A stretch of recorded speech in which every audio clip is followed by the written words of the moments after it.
లో Coca-Cola, 1893లో Pepsi companies తమ cool drink బిజినెస్ని వివిధ దేశాలలో స్టార్ట్ చేశాయి, ఒక ఇండియాలో తప్ప. కానీ అప్పటికి ఇండియాలో మాత్రం లోకల్గా తయారు చేసే గోలీ సోడాని తాగేవారు. ఇదే అప్పట్లో కూల్ డ్రింక్, అలాగే వెరీ పాపులర్ కూడా. ఇలా 1893 నుండి 1947 వరకు ఉంది. 1947లో ఇండియాకి ఫైనల్గా ఇండిపెండెన్స్ వచ్చింది. ఇదే correct time India cool drink బిజినెస్ని ఆక్యుపై చేయడానికి అని కోకా-కోలా, పెప్సీ కంపెనీస్ అనుకున్నాయి. కానీ వీళ్ళిద్దరికి షాక్ ఇస్తూ మూడో కంపెనీ ఎంట్రీ ఇచ్చింది. ఆ కంపెనీ పేరు పార్లే. ఈ కంపెనీ చాలామందికి తెలుసు. ఇది మన ఇండియన్ కంపెనీ. మనం డైలీ తినే crack Jack, hide and seek, Marie Gold, Monaco, Parle-G, melody chocolates ఇవన్నీ పార్లే కంపెనీ తయారు చేస్తుంది. పార్లే కంపెనీ ఏం చేసిందంటే 1949లో ఒక కూల్ డ్రింక్ని రిలీజ్ చేసింది. దాని పేరు గ్లూకో-కోలా. ఇది ఇండియా యొక్క ఫస్ట్ కోలా డ్రింక్. కానీ కోకా-కోలా కంపెనీ గ్లూకో-కోలాలోని కోలా అనే వర్డ్ తమ డ్రింక్ అయిన కోకా-కోలా లాగా ఉందని అబ్జెక్షన్ చేసి కోర్టులో కేసు వేసింది. కోకా-కోలా కంపెనీ అప్పటికి ఇండియాకి రాకపోయినా తన కంపెనీ నేమ్ని 1947లోనే ఇండియాలో రిజిస్టర్ చేసుకుంది. సో పార్లే కంపెనీ తన కూల్ డ్రింక్ పేరుని గ్లూకో-కోలా నుండి పార్లే కోలాగా మార్చింది.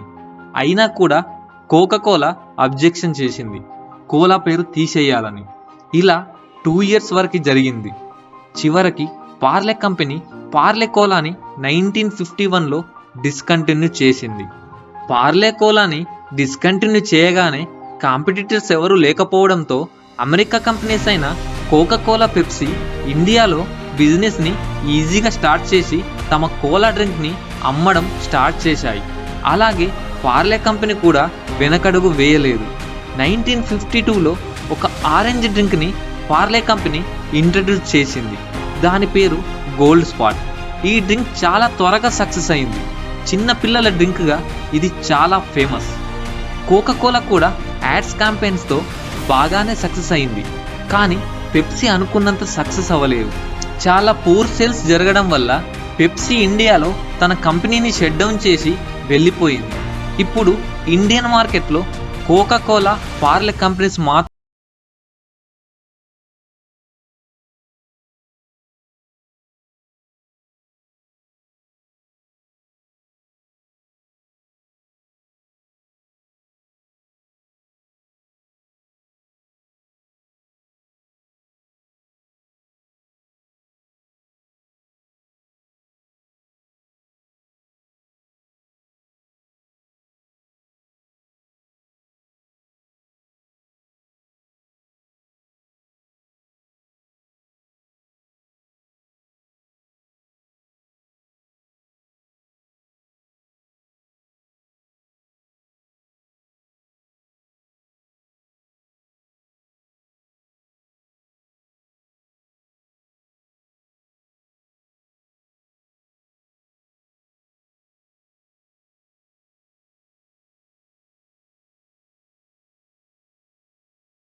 ఇండియాలో కోలా బిజినెస్ యొక్క డౌన్ ఫాల్ని క్యాచ్ చేసుకోవడానికి పెప్సీ మళ్ళీ 5 ఇయర్స్ తర్వాత కాంగ్రెస్ పార్టీ అధికారంలోకి వచ్చాక ఇండియాకి వచ్చింది.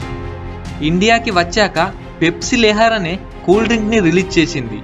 పెద్ద పెద్ద క్రికెటర్స్, సినీ యాక్టర్స్తో యాడ్స్ ఇచ్చి జనాలకి పెప్సీని దగ్గర చేసి ఇండియాలో హైయెస్ట్ సేల్స్ జరిగేటట్టు చేసింది. అప్పటికి కోలా డ్రింక్లో ఎంటర్ కాని పార్లే కంపెనీ పెప్సీ సక్సెస్ని చూసి కోలా డ్రింక్ మార్కెట్లో ఉన్న అవకాశాన్ని మిస్ చేసుకోవద్దని అనుకొని కోకా కోలా పెప్సీ లాగే ఒక కోలా డ్రింక్ని తయారు చేయాలని స్ట్రాంగ్గా ఫిక్స్ అయ్యింది. ఆ డ్రింక్ రెసిపీ కూడా ఇండియన్ ఇంగ్రీడియంట్స్తో తయారు చేయాలని 2 ఇయర్స్ కష్టపడి చివరికి హాట్ అండ్ స్వీట్గా ఉండే ఒక డ్రింక్ని తయారు చేసింది. ఆ డ్రింక్కి థమ్సప్ అని పేరు పెట్టింది. దానికి tag line taste the thunder. ఇలా రిలీజ్ అవ్వగానే పెప్సీకి థమ్సప్ పోటీ